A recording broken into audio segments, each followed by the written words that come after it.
अवघ्या महाराष्ट्राचं लक्ष लागून असलेल्या आषाढी एकादशीनिमित्त लाखो वारकरी पंढरपुरात दाखल होत आहेत. युसेनची चमू देखील या वारीत सहभागी झाली आहे.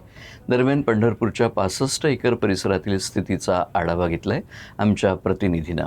पाहूयात पंढरपुरातील ही काही खास दृश्य.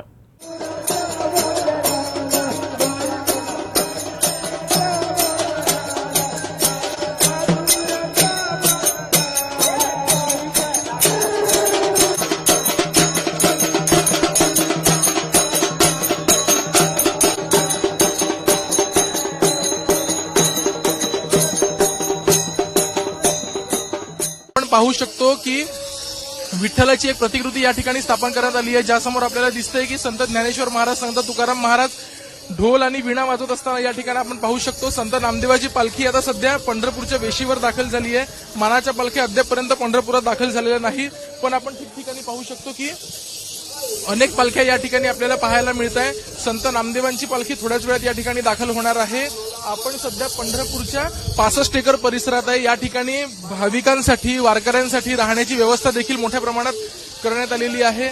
छोट्या मोठ्या अशा महाराष्ट्रातून अनेक पालख्या पंढरपुरात दाखल होत आहेत. अनेक वारकरी विठ्ठलाच्या दर्शनासाठी लाईनमध्ये लागलेले आहेत.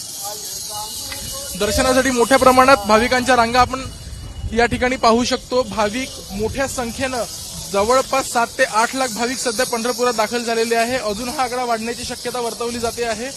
गेल्या अनेक तासांपासून पंढरपुरात अनेक ठिकाणी वाहतूक कोंडी देखील निर्माण झालेली आहे. भाविक मोठ्या प्रमाणात या ठिकाणी दाखल होत आहेत. माऊलीचा गजर करत, संत ज्ञानदेवाचा गजर करत, तुकारामाचा गजर करत, निवृत्तीचा गजर करत, ज्ञानदेवाचा गजर करत आपण सर्व वारकऱ्यांशी या ठिकाणी हितगुज करत आहोत.